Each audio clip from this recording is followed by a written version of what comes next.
जय श्री कृष्णा सा। आप सभी का मेरे चैनल पर स्वागत है। आइए सुनते हैं कार्तिक मास महात्म्य। अध्याय 25। तीर्थ, व्रत और दान करने से समस्त पाप नष्ट हो जाते हैं, मगर प्रेत योनि में रहने वालों को इसका अधिकार नहीं है। परंतु तुम्हारे दुख को देखकर मैं अत्यंत दुखी हूँ और तुम्हारा दुख दूर किए बिना मुझे संतोष नहीं होता।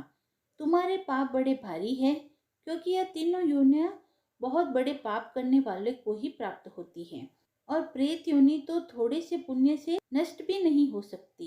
लेकिन मैं तुम्हें इस योनि से अवश्य छुड़ाऊंगा। इसीलिए मैंने जो कार्तिक का व्रत किया है उसका आधा पुण्य मैं तुम्हें देता हूँ, क्योंकि यज्ञ, दान, तीर्थ यह सब निश्चय ही कार्तिक के व्रत के पुण्य के समान नहीं है।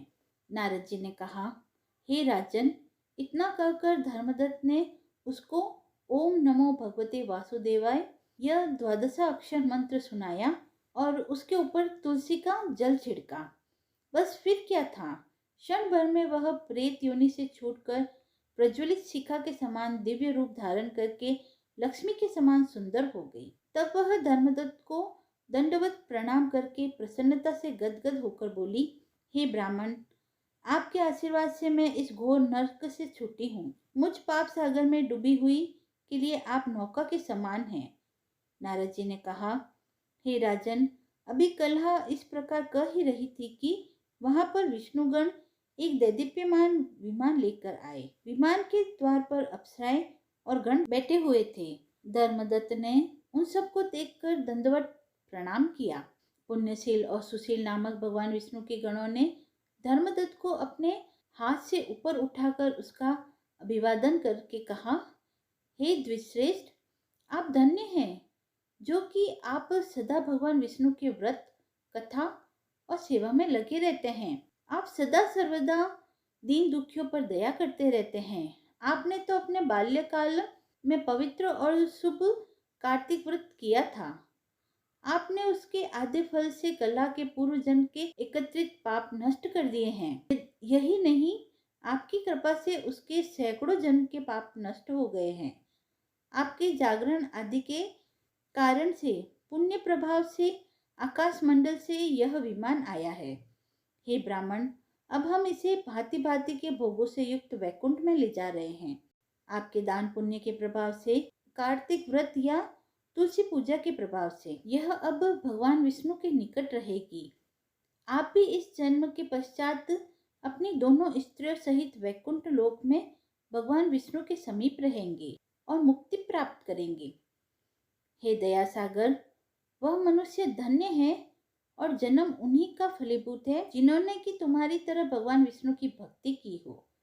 क्योंकि भगवान विष्णु अपने भक्तों का भला कर क्या नहीं देते, वह सब कुछ देते हैं। जिन्होंने प्राचीन काल में उत्तरानपाद के पुत्र को ध्रुव स्थान में पहुंचाया, जिसके स्मरण मात्र से प्राणियों की सद्गति हो जाती है।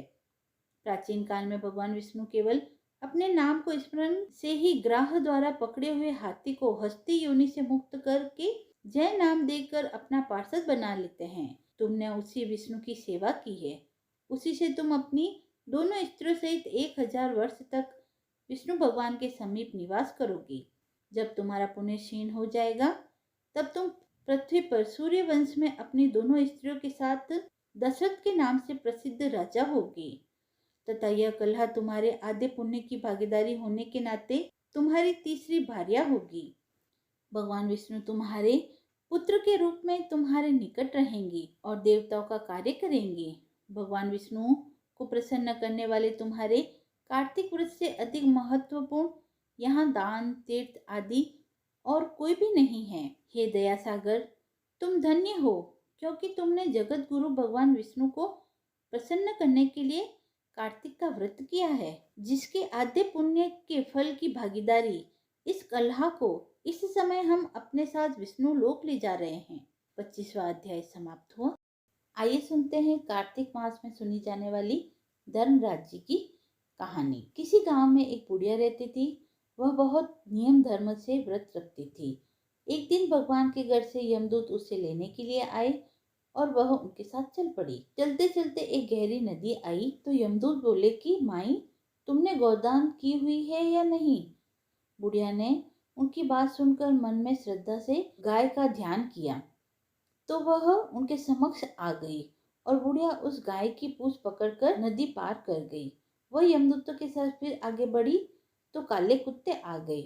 यमदूत फिर बोले, कुत्तों को खाना दिया कि नहीं?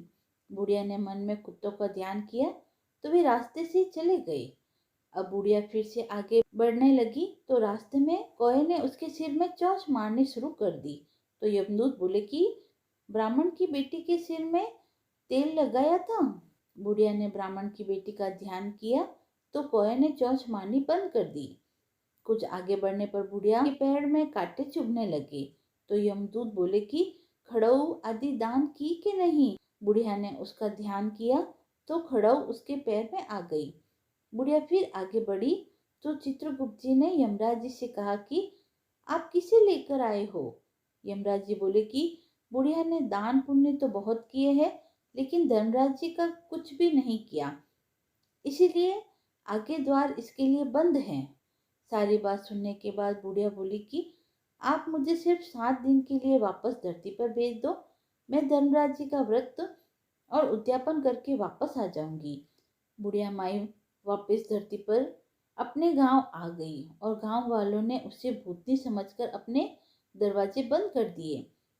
वह जब अपने घर गई तो उसके बेटे बहू भी दरवाजे बंद करके बैठ गए। बुढ़िया ने कहा कि मैं भूतनी नहीं हूँ, मैं तो धर्मराज जी की आज्ञा से वापस धरती पर 7 दिन के लिए आई हूँ। इन 7 दिनों में मैं धर्मराज जी का व्रत व उद्यापन करूंगी जिससे मुझे परलोक में जगह मिलेगी। बुढ़िया की बात से आश्वस्त होकर बेटे बहू उसके लिए पूजा की सारी सामग्री एकत्र करते हैं। लेकिन जब बुढ़िया कहानी कहती है तब वह हुकारा नहीं भरते, जिसे बुढ़िया फिर अपनी पड़ोसन को कहानी सुनाती है और वह हुकारा भरती है। 7 दिन की पूजा व्रत और उद्यापन के बाद धर्मराज जी बुढ़िया को लेने के लिए विमान भेजते हैं। स्वर्ग का विमान देखकर उसके बेटे बहू के साथ सारे गांव वाले भी स्वर्ग जाने को तैयार हो जाते हैं। बुढ़िया ने कहा कि तुम कहाँ जाने को तैयार हो रहे हो? मेरी कहानी तो केवल पड़ोसन ने सुनी है, इसीलिए वही मेरे साथ जाएगी। सारे गांव वाले बुढ़िया से धर्मराज जी की कहानी सुनाने का आग्रह करते हैं। तो बुढ़िया उन्हें कहानी सुना देती है। कहानी सुनने के बाद सारे ग्रामवासी विमान में बैठकर स्वर्ग जाते हैं। तो धर्मराज जी कहते हैं, मैंने तो विमान केवल बुढ़िया को लाने के लिए भेजा था। बुढ़िया माई कहती है, हे धर्मराज, मैंने जो भी पुण्य किए हैं उनमें से आधा भाग आप गांव वालों को दे दो। इस तरह से धर्मराज ने ग्रामवासियों को भी स्वर्ग में जगह दे दी। हे धर्मराज जी महाराज, जैसे आपने बुढ़िया के साथ सभी गांव वालों को स्वर्ग में जगह दी, उसी तरह से हमें भी देना। कहानी सुनने वाले, हुकारा भरने वाले और कहानी कहने वालों को भी जगह देना। धर्मराज जी महाराज की जय। धर्मराज जी की दूसरी कथा। एक ब्राह्मणी मरकर धर्मराज जी भगवान के घर गई।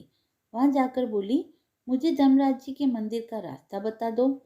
स्वर्ग से एक दूत आया और बोला, ब्राह्मणी, आपको क्या चाहिए? वह बोली, मुझे धर्मराज जी के मंदिर का रास्ता बता दो। आगे आगे दूत और पीछे ब्राह्मणी मंदिर तक गए। ब्राह्मणी बहुत धार्मिक महिला थी। उसने बहुत दान पुण्य कर रखा था। उसे विश्वास था कि उसके लिए धर्मराज जी के मंदिर का रास्ता अवश्य खुल जाएगा। ब्राह्मणी ने वहां जाकर देखा, वहां बड़ा सा मंदिर, सोने का सिंहासन, हीरे मोती से जड़ित छतरियां थी। धर्मराज जी न्याय सभा में बैठे साक्षात इंद्र के समान शोभा पा रहे थे। न्याय नीति से अपना राज्य संभाल रहे थे। यमराज भी सबको कर्मानुसार दंड दे रहे थे। ब्राह्मणी ने जाकर उन्हें प्रणाम किया और बोली, मुझे वैकुंठ जाना है। धर्मराज जी ने चित्रगुप्त जी से उसका लेखा जोखा सुना। चित्रगुप्त जी ने लेखा सुनाया। सुनकर धर्मराज जी ने कहा, तुमने सब धर्म किए पर धर्मराज जी की कहानी नहीं सुनी, तो तुम वैकुंठ में कैसे जाओगी? ब्राह्मणी बोली, धर्मराज जी की कहानी के क्या नियम हैं? धर्मराज जी बोले, कोई 1 साल, कोई 6 महीने, कोई 7 दिन ही कहानी सुने, पर धर्मराज जी की कहानी अवश्य सुने, फिर उसका उद्यापन कर दे। उद्यापन में काठी, छतरी, चप्पल, बाल्टी, रस्सी, टोकरी, टॉर्च, साड़ी ब्लाउज का बेस, लोटे में शक्कर भरकर, 5 बर्तन, 6 मोती, 6 मूंगा, यमराज जी की लोहे की मूर्ति, धर्मराज जी की सोने की मूर्ति, चांदी का चांद, सोने का सूरज, चांदी का सांठिया ब्राह्मण को दान करे और प्रतिदिन चावल का सांठिया बनाकर कहानी सुने। यह बात सुनकर ब्राह्मणी बोली, भगवान मुझे 7 दिन वापस पृथ्वीलोक पर जाने दो, मैं कहानी सुनकर वापस आ जाऊंगी। धर्मराज जी ने उसका लेखा जोखा देखकर उसे 7 दिन के लिए पृथ्वी पर भेज दिया। ब्राह्मणी जीवित हो गई। ब्राह्मणी ने अपने परिवार वालों से कहा कि वह 7 दिन के लिए धर्मराज जी की कहानी सुनने के लिए वापस आई है। इस कथा को सुनने से बड़ा पुण्य मिलता है। उसने चावल का सांठिया बनाकर परिवार के साथ 7 दिन तक धर्मराज जी की कथा सुनी। 7 दिन पूरे होने पर वापस धर्मराज जी का बुलावा आया और ब्राह्मणी को वैकुंठ में श्री हरि के चरणों में स्थान मिला। यदि आपको कहानी पसंद आई हो तो आप मेरे चैनल को लाइक, शेयर एंड सब्सक्राइब करें। धन्यवाद।